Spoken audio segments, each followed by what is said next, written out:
Hechos, capítulo 5, recordaba lo que una vez dijo el doctor Martin Lloyd-Jones. Dice, lo voy a parafrasear, si estás bajoneado y necesitas un aliento, necesitas un tónico espiritual, lee el libro de los Hechos. Y pienso que es muy correcto lo que él dijo. El libro de los Hechos es un libro muy motivador por observar a esta iglesia constituida por personas comunes y corrientes como nosotros, pero haciendo lo que tenían que hacer y viviendo cosas similares a las que nosotros vivimos cada día. Y en especial en esta mañana vamos a leer un párrafo hasta el versículo 13, versículo 1. Dice, pero cierto hombre llamado Ananías, con Zafira su mujer, vendió una heredad y sustrajo del precio, sabiéndolo también su mujer, y trayendo solo una parte, la puso a los pies de los apóstoles. Y dijo Pedro, Ananías, ¿por qué llenó Satanás tu corazón para que mintieses al Espíritu Santo y sustrajeses del precio de la heredad? Reteniéndola, ¿no se te quedaba a ti? Y vendida, ¿no estaba en tu poder? ¿Por qué pusiste esto en tu corazón? No has mentido a los hombres, sino a Dios.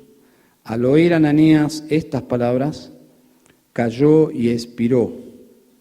Y vino un gran temor sobre todos los que lo oyeron. Y levantándose los jóvenes, lo envolvieron y sacándolo, lo sepultaron. Pasado un lapso como de 3 horas, sucedió que entró su mujer, no sabiendo lo que había acontecido. Entonces Pedro le dijo, dime, ¿vendisteis en tanto la heredad? Y ella dijo, sí, en tanto. Y Pedro le dijo, ¿por qué convenisteis en tentar al Espíritu del Señor? He aquí a la puerta los pies de los que han sepultado a tu marido y te sacarán a ti. Al instante ella cayó a los pies de él y expiró. Y cuando entraron los jóvenes, la hallaron muerta y la sacaron y la sepultaron junto a su marido. Y vino gran temor sobre toda la iglesia y sobre todos los que oyeron estas cosas. Me preguntaba al leer esta historia si existían antecedentes en el Antiguo Testamento de sucesos como este, y la respuesta es sí. Quiero que por un momento repasen por las páginas de la Biblia y recuerden historias similares a estas. Varias. Pensaba en los hijos de Aarón, ¿se acuerdan? En Levítico capítulo 10, que ellos ofrecieron fuego extraño y dice que de la presencia del Señor salió fuego que los consumió y murieron delante del Señor. Pasaje muy violento, ¿no? Un pasaje quizás no tan conocido en Ezequiel 11:13, cuando Ezequiel está predicando a los líderes que estaban en pecado, los líderes de Israel. Dice el versículo 13, aconteció que mientras yo predicaba, aquel Pelatías, hijo de Benanía, murió.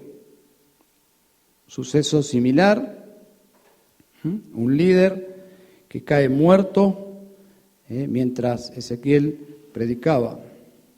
Encontramos también en 2 de Samuel, capítulo 6, versículo 7, que el furor de Jehová se encendió contra Usa, lo hirió allí por aquella temeridad y cayó allí muerto junto al arca de Dios. Los que conocen la historia saben allí en 2 de Samuel 6 que Usa no hizo algo premeditado o algo malvado, simplemente quiso sostener el arca, que se estaba tambaleando, pero eso era algo que estaba prohibido en la ley de Dios, y Dios lo mató.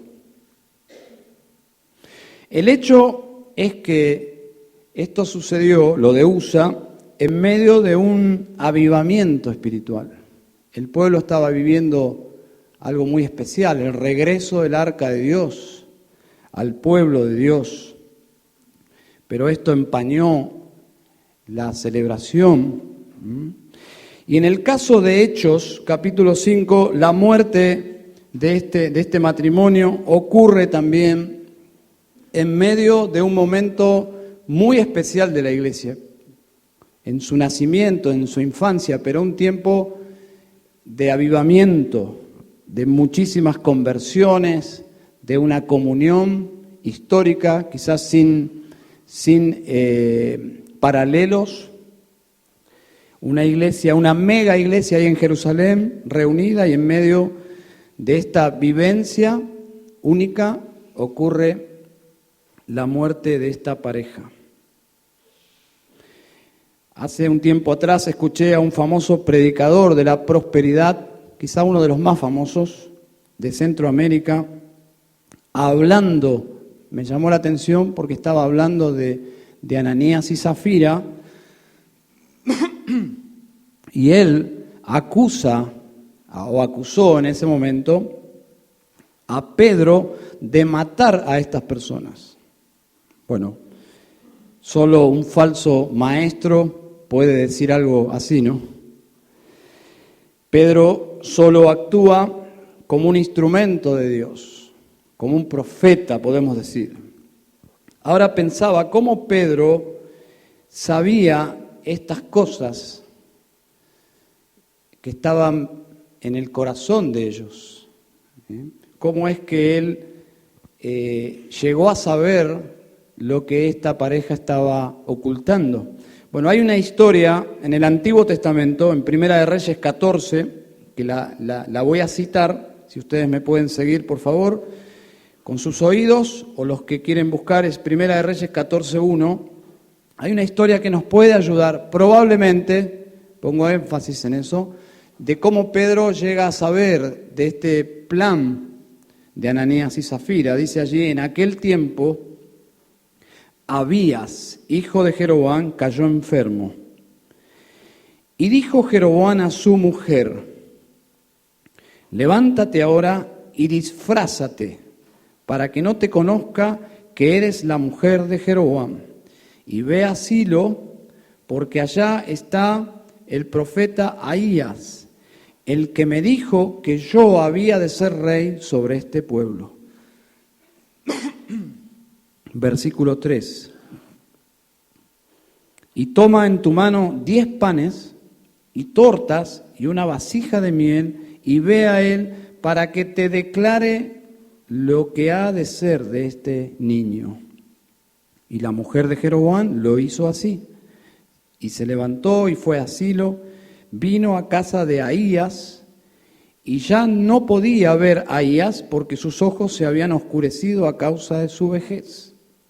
Versículo 5. Mas Jehová había dicho a Ahías: he aquí que la mujer de Jeroboam vendrá a consultarte por su hijo, que está enfermo. Así y así le responderás, pues cuando ella viniere, y agrega el Señor, vendrá disfrazada. Y es casi cómico el relato, ¿no? Porque el versículo 6 dice que cuando Ahías oyó el sonido de sus pies, al entrar por la puerta, dijo: entra, mujer de Jeroboam, ¿por qué te finges otra? He aquí yo soy enviado a ti con revelación dura. Es cómico, el relato es cómico. Yo no sé para qué se disfrazó si el profeta era ciego, ¿no? Pero bueno, de la misma forma, posiblemente Pedro fue advertido por Dios acerca de lo que estaba por suceder. Probablemente Dios le dijo: Pedro, va a suceder esto, va a entrar Ananías, luego va a entrar su mujer, y quiero que procedas de esta forma. Es simplemente una especulación. Pero ¿cuál fue el pecado específico de Ananías y Zafira? ¿Cuál fue el pecado específico? Bueno, el mismo pasaje nos da la respuesta, versículo 3. Y dijo Pedro a Ananías: ¿por qué llenó Satanás tu corazón para que mintieses al Espíritu Santo y sustrajeses del precio de la heredad? ¿Cuál fue el pecado? Dejar que Satanás llene el corazón para finalmente mentir al Espíritu Santo. Ese fue el pecado. Fue un pecado principalmente contra Dios. Pedro lo menciona allí. Fue un pecado contra Dios. Alguien una vez dijo, creo que fue Jonathan Edwards, que dijo: ¿qué pasa si la gravedad del pecado depende de la grandeza del ser contra quien se ha cometido el pecado? Y Pedro enfatiza que lo que él puso en su corazón, dejando que Satanás lo llene, fue una mentira contra Dios mismo. Fue un pecado contra Dios, porque el Espíritu Santo es Dios mismo, versículo 4. No has mentido a los hombres, sino a Dios. El asunto aquí, hermanos, no es que ellos no lo dieron todo, porque los falsos maestros de la prosperidad toman este pasaje, lo distorsionan y enfatizan el hecho de que no lo dieron todo, manipulando hacia la gente a darlo todo. Pero ese no es el pecado. Ellos, y lo aclara Pedro, podían hacer lo que querían con el dinero. Si querían dar un diezmo, si querían quedarse con un diezmo y dar el resto, ellos tenían el poder sobre el dinero de la propiedad vendida. No era tal cosa como retener algo, ellos tenían toda la libertad de hacerlo. El pecado fue dejar que el diablo llene su corazón para mentir, para pecar contra Dios. Versículo 9, y Pedro le dijo, ya aquí es la esposa: ¿por qué convenisteis en tentar al Espíritu del Señor? Encontramos en segundo lugar que fue un pecado planeado, en un sentido. Yo no sé si planearon cada etapa, pero finalmente fueron conducidos a lograr este acto de hipocresía. No sé si inicialmente tuvieron la intención, probablemente solo pensaron en dar una ofrenda y luego añadieron ciertos detalles de cómo proceder y terminaron pecando de esta forma, no lo sabemos. Pero aquí encontramos que ella es confrontada por ponerse de acuerdo en llevar adelante este pecado. Versículo 7 dice, pasado un lapso como de 3 horas, dice el texto que ella entró en la iglesia sin saber nada de lo que le pasó a su esposo. Y me da a entender allí que ella había convenido con su esposo. Deja pasar 3 horas y luego entras vos y haces tu obra teatral. Como si la iglesia fuese un teatro, ¿no? Como una actriz. Ella tenía que entrar 3 horas después y unirse al gran actor que es su esposo. Lo que ella no sabía es que su esposo había sido sacado de la obra. Y ella entra como una actriz para hacer su papel de mujer generosa y espiritual, y Pedro confronta su pecado. Es triste vivir así. Es triste vivir buscando la atención de los demás. Porque Pedro hace una pregunta: ¿por qué llenó Satanás tu corazón?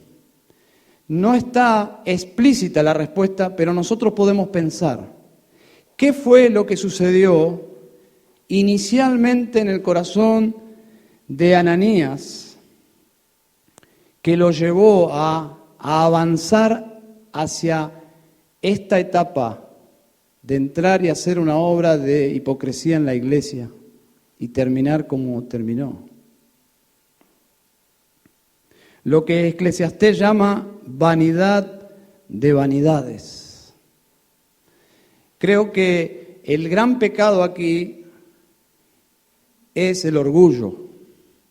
Es el orgullo, indudablemente, como dice Juan 12:43, porque amaban más la gloria de los hombres que la gloria de Dios. Esa necesidad egoísta de ser reconocidos por lo que hacemos. Proverbios 25:27 dice, el buscar la propia gloria no es gloria, no es gloria. Algo que podemos advertir es cómo comienza este relato y dice, pero cierto hombre llamado Ananías, El pero nos conecta a los versículos anteriores y todos conocemos la historia. Encontramos ahí en el versículo 36 de capítulo 4, versículo 37, que un tal José, conocido como Bernabé, vendió una propiedad. Y dice el versículo 37, el último versículo de capítulo 4, que la vendió, trajo el precio total, ¿no? Y lo puso a los pies de los apóstoles. Es el mismo procedimiento de Ananías y Zafira, el mismo proceso, vendió, trajo y puso a disposición de los apóstoles el dinero. Y lo más probable es que este matrimonio inicialmente comenzaron a pensar en Bernabé y sintieron envidia de Bernabé porque Bernabé era muy cercano a los apóstoles, muy cercano. Y quisieron, probablemente, por lo que se advierte aquí entre líneas, quisieron esa cercanía con los apóstoles. ¿Pero por qué? Por la jerarquía que obtendrían de estar tan cerca de los apóstoles, como Bernabé. Y por esa razón comienza el capítulo diciendo, pero un hombre, haciendo un contraste entre un hombre de Dios, generoso de corazón como es Bernabé, y este hombre y su esposa. Y una nota, hermanos, simplemente una nota de aplicación, y para nosotros los hombres, esposos, que la responsabilidad recae sobre Ananías, porque dice el versículo 1, pero cierto hombre llamado Ananías, con Zafira su mujer. No dice Ananías y Zafira, dice con Zafira su mujer. Tampoco dice vendieron la propiedad en el versículo 1. No dicen vendieron la propiedad, dice vendió la propiedad. Él es la cabeza de este hogar. Y dice Ananías, ¿por qué llenó Satanás tu corazón? Todo comenzó en el corazón de Ananías. Y todo comenzó por orgullo. Por orgullo. Somos responsables, los hombres, de lo que entra y de lo que sale de nuestros corazones. Y probablemente lo que entra y lo que sale va a afectar a nuestras esposas, nuestros hogares.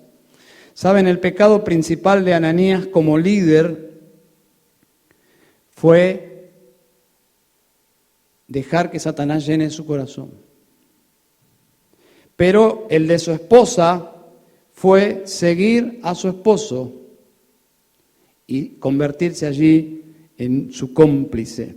Por lo tanto, hermanas, la sumisión no es ciega.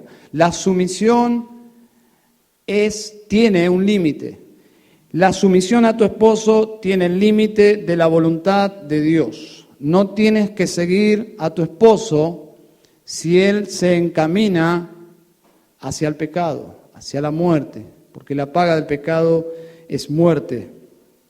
Fue un día triste, sin ninguna duda, para la iglesia. Un doble entierro, un doble entierro. En un solo día, 2 muertes. Pero déjenme decirles que la tristeza no es la emoción que invade el pasaje, no es la atmósfera del pasaje. La emoción que predomina este relato es otra. Versículo 11, ustedes ya habrán advertido allí, y vino gran temor sobre toda la iglesia y sobre todos los que oyeron estas cosas. Observen que no dice, vino gran tristeza sobre la iglesia. Ni siquiera ni lo insinúa de que la iglesia miró con malos ojos a Pedro.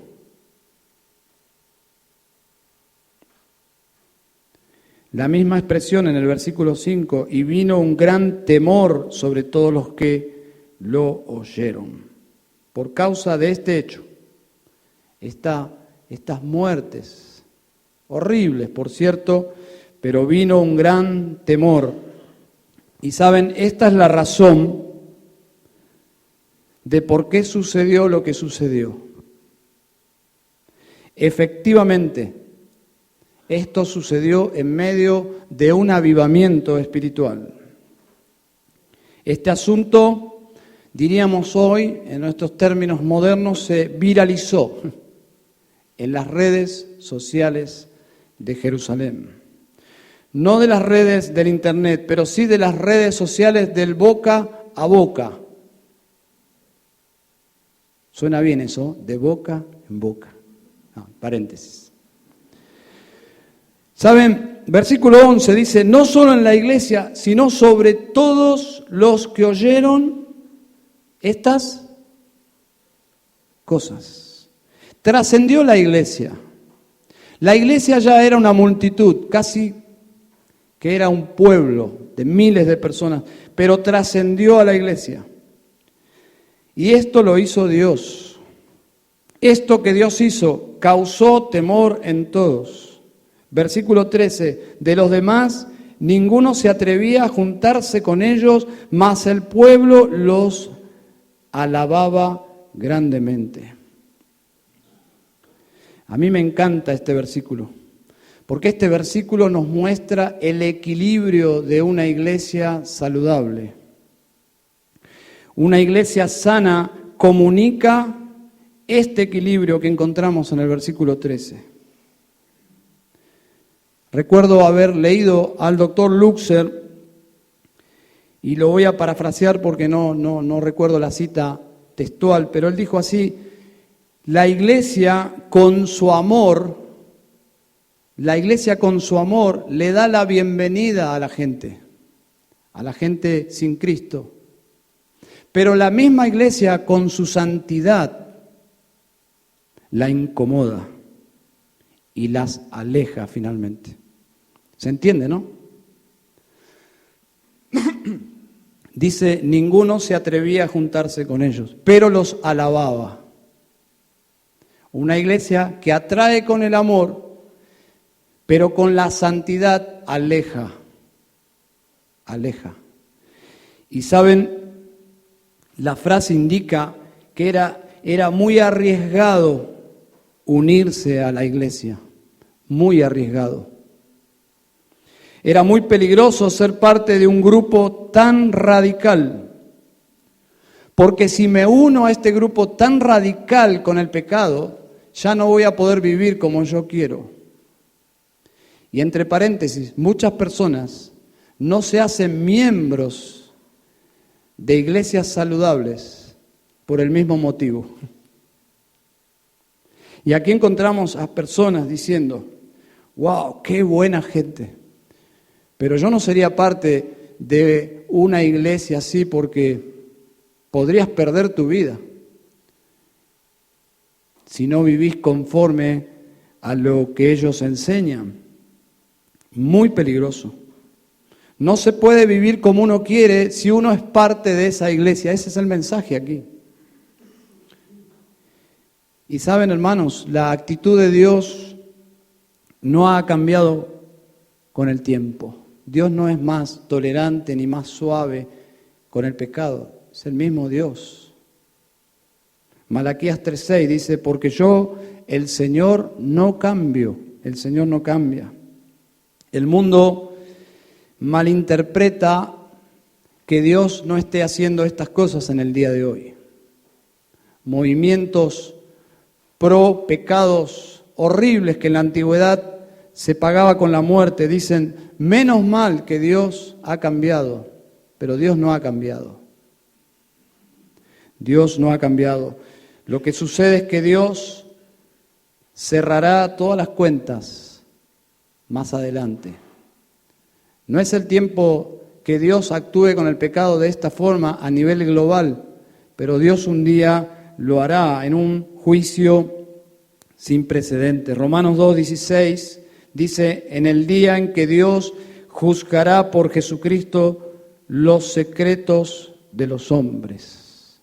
Vemos en Hechos capítulo 5 Dios juzgando el secreto de esta pareja. Pero llegará un día donde Dios juzgará el secreto de todos los hombres. Pondrá de manifiesto el pecado de todas las personas en un juicio justo y santo, donde Cristo Jesús será el juez. Y en la iglesia, hermanos, podemos caer nosotros también en un error de pensar que Dios es más tolerante con el pecado. Hubo un hereje en el siglo II llamado Marción que enseñaba que hay dos dioses en la Biblia. Un Dios es el Dios del Antiguo Testamento, un Dios implacable, un Dios violento contra el pecado, pero el Dios que se ha revelado en el Nuevo Testamento es otro Dios diferente. Bueno, fue una herejía, pero nosotros podemos caer sutilmente en ese error. Alguien puede estar preguntándose, ¿por qué Dios no actúa hoy como actuó aquí en Hechos capítulo 5? Y decimos, qué bueno que no sea así, ¿no? Qué bueno. Los carismáticos deberían estar muy agradecidos que no es así, porque peores cosas se hacen hoy en día contra el Espíritu Santo, atribuyéndole al Espíritu Santo obras, hechos, mensajes que no tienen nada, absolutamente nada que ver con la persona del Espíritu Santo. El juicio que vemos en Hechos capítulo 5 no es un patrón en el Nuevo Testamento para juzgar los pecados de la iglesia hoy. ¿Se imaginan si los pastores tuviesen tal poder? ¿Quién vendría a las sesiones de miembros? ¿Quién vendría a la iglesia? Pero yo digo que los santos vendrían a la iglesia. Porque la iglesia no se cerró después de Hechos capítulo 5. Los creyentes siguieron viniendo. Los creyentes temen a Dios. Pero ¿qué fue lo que sucedió aquí? Yo pienso que un error sería ver a Ananías y Zafira con un aire de superioridad moral y decir, bueno, ¿se merecían morir de esta forma? Ese es un error porque cualquiera de nosotros probablemente hubiésemos hecho lo mismo. El pecado fue caminar por el inicio de esa tentación. Pero ¿cuántas veces nosotros no actuamos de la misma forma? ¿Cuántas veces nosotros no tenemos pensamientos de orgullo, de querer cierto reconocimiento? ¿Cuántas veces no pensamos, ojalá que me mencione a mí, ojalá que hable de mí, ojalá que me salude a mí, ojalá yo pudiese estar en el lugar para recibir cierto prestigio, cierta atención de los demás? Somos así y debemos luchar con eso. Probablemente Ananías sintió envidia de Bernabé. El problema fue que luego dejó que Satanás llenara llenara el tanque. Pero el inicio de la tentación es una tentación como la que tenemos nosotros. No somos diferentes. Obraron por orgullo, vanagloriosamente.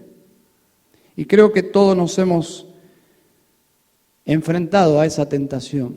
Hacer las cosas para ser visto, hacer las cosas para llamar la atención, o inclusive la tentación de querer ser reconocido por algo que hicimos. Bueno, somos así. El pecado de Ananías y Zafira fue llevar esa tentación adelante, convirtiéndose en un pecado enorme.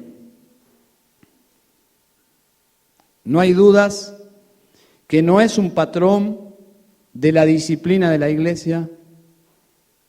No lo es. Los pastores no tenemos el poder de maldecir con la muerte a nadie, al contrario, solo podemos bendecir. Pero sí existe la disciplina de la iglesia, que este hecho concretamente no es un patrón para practicar la disciplina de la iglesia, y menos mal, pero no hay dudas que Dios quería enseñar algo a esta iglesia recién nacida. Dejar algo escrito para las generaciones que vendrían. Dejar algo registrado en su palabra, que Dios es un Dios santo. Y me llama la atención que hay dos referencias a jóvenes en el versículo 6 y en el versículo 10. Y pienso que no es casualidad. No es casualidad que los jóvenes fueron los encargados de sepultar a Ananías y a su esposa. No es casualidad. Tampoco tenemos que sacar una gran aplicación de allí, pero me llama la atención que los jóvenes fueron los encargados de sepultar a Ananías y Zafira. Nosotros hubiésemos preferido que los jóvenes no vieran un espectáculo así. Hubiésemos preferido que ni siquiera estuviesen ese día en la iglesia. Quizás quedarían traumados.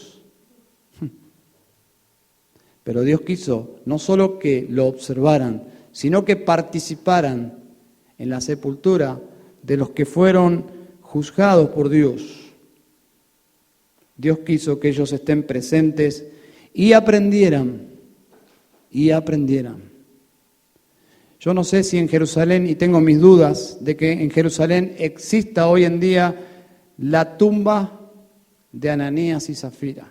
Pero qué bueno sería que todos los turistas que pasen por Jerusalén pasaran también por la tumba de Ananías y Zafira. Y qué epitafio sería el correcto para que este mensaje que leemos nosotros en la Biblia se lea en el cementerio. Hay muchas iglesias que yo he observado, no aquí, pero que tienen el cementerio al lado. Es una gran lectura. ¿Qué sucedió con estos, papá? ¿Qué sucedió con Ananías y Zafira? Y los padres enseñando a sus hijos que la paga del pecado es muerte. Y saben, los creyentes debemos vivir a la luz de esta realidad. Dios es santo. Dios es santo. Debemos vivir como escribió Pedro años más tarde en su primera epístola, dice en el versículo 16, porque escrito está, sed santos porque yo soy santo. Y agrega Pedro, y si invocáis por Padre a aquel que sin acepción de personas juzga según la obra de cada uno, conducíos en temor todo el tiempo de vuestra peregrinación. No sabemos si Pedro, a la hora de escribir su primera epístola, tenía en mente esto que sucedió en Hechos capítulo 5. Ananías y Zafira procedieron sin temor de Dios, perdieron de vista a Dios, perdieron la visión del Dios Santo Y todos nosotros, hermanos, cada vez que decidimos pecar, tenemos que borrar a Dios de nuestra mente y de nuestros corazones.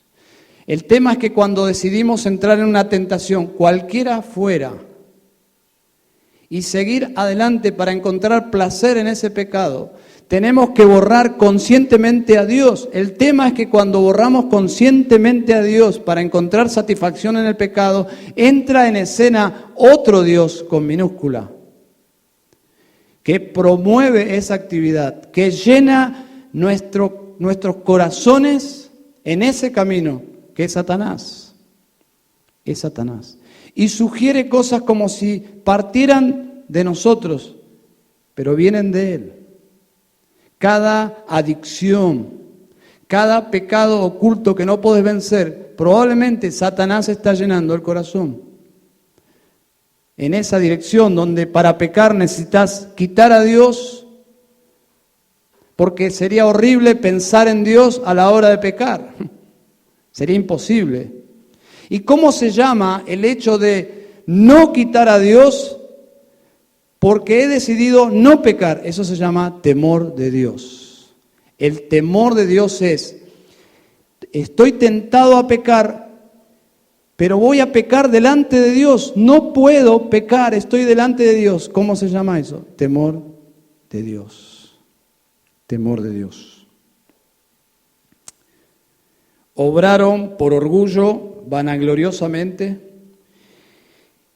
Y una nota al margen, simplemente, todos nosotros, pienso que al leer esta historia, nos preguntamos, ¿eran creyentes o no eran creyentes? Simplemente, cuando uno lo lee, entiende que el propósito del pasaje no es enseñar si eran o no eran creyentes, no es el énfasis de la historia, pero cualquiera de las dos posibilidades, si eran o no eran, el propósito de lo que sucedió es para que temamos. Si no eran salvos, y hay personas en esta mañana que no son salvas, teme, porque podés partir de la iglesia al infierno. De la iglesia al infierno. Qué tristeza, tan cerca y tan lejos. Para temer, ¿no? Si no eran. Y si eran creyentes, también es para temer, porque Dios no hace acepción de personas. Significa que Dios odia tanto el pecado de los incrédulos como el pecado de su pueblo. Dios no ha cambiado, sigue teniendo el mismo repudio hacia la hipocresía, hacia la mentira. Saben, personalmente me inclino a pensar que sí eran creyentes. Y la evidencia de que sí eran creyentes es escasa, es muy escasa, pero es para tomarla en cuenta, y es el hecho de ver en la forma que murieron. En la forma que murieron es una tenue luz de esperanza de que eran creyentes. Por lo que dice Hebreos 12:6, porque el Señor al que ama disciplina.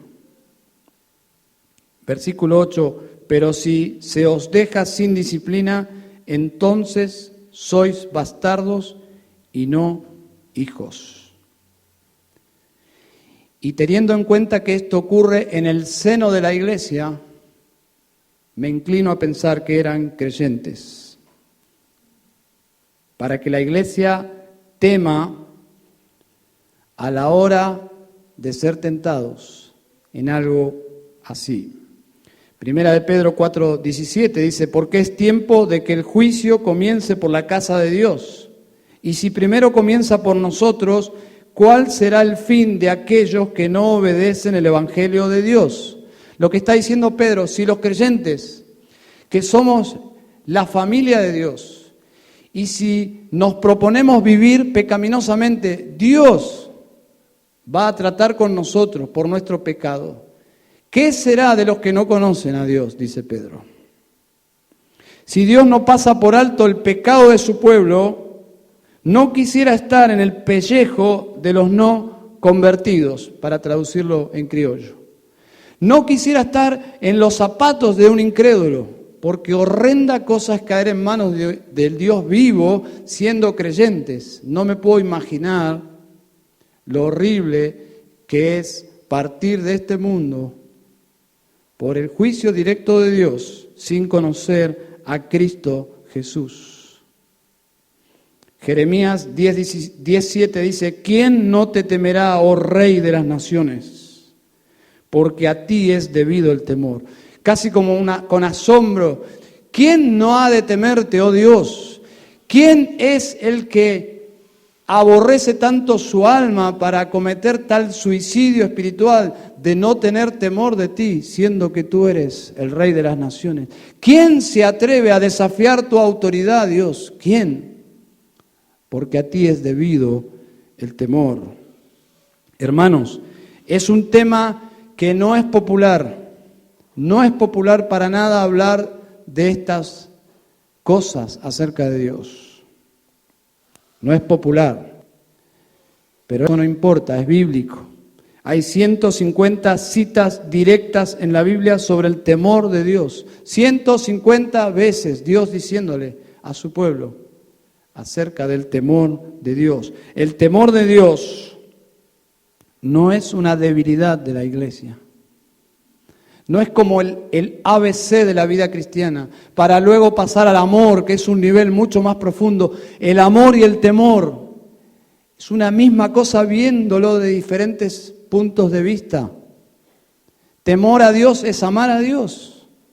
No es una debilidad de una iglesia, todo lo contrario, la debilidad de una iglesia es no tener temor de Dios. Eso sí es una debilidad.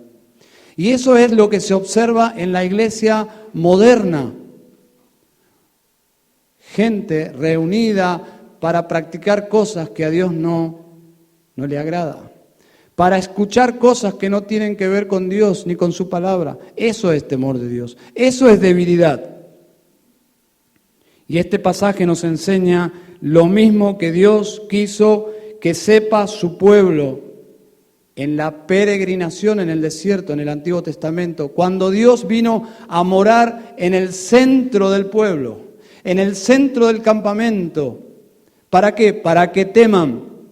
Dios vino a vivir con nosotros, temamos. Temamos al nivel que Dios vive en el medio del campamento. Ni siquiera puedes ir al baño donde se te ocurra. Tienes que ir al baño donde debes ir al baño, debes llevar la pala, debes, después de terminar tus necesidades, hacer un pozo, tapar eso, porque Dios vive en medio de nosotros. ¿A ese nivel? Sí, a ese nivel. Lo que hablamos en las tiendas, sí, Dios juzgó lo que se hablaba en las tiendas.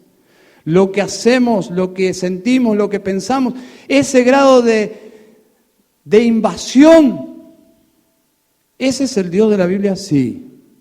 Es por eso que quien conoce a Dios vive en su presencia todo el tiempo. No solo los domingos aquí, todo el tiempo. En el trabajo también. Cuando vamos por la calle también. Eso es temor de Dios. Dios se mudó en medio del campamento y creo que Pedro, sospecho, tenía esa imagen cuando escribió: conducíos en temor todo el tiempo de vuestra peregrinación. Todo el tiempo, sí, todo el tiempo. Cada día, sí, cada día. Cada momento, sí. Cuando miro televisión, ¿puedo olvidarme un poco de Dios? No. No. Cuando hago un examen en la escuela, tampoco. Cuando manejo mis finanzas en mi empresa, tampoco. En ningún área, no. Todo el tiempo de vuestra peregrinación. Dios mora en su pueblo y es santo. ¿Quién quisiera conocer a un Dios así? ¿Quién quisiera rendirse a un Dios así? Dice Hechos 5:11, y vino gran temor sobre toda la iglesia. Termino simplemente diciendo algo. Este Dios a quien tememos es el Dios a quien amamos.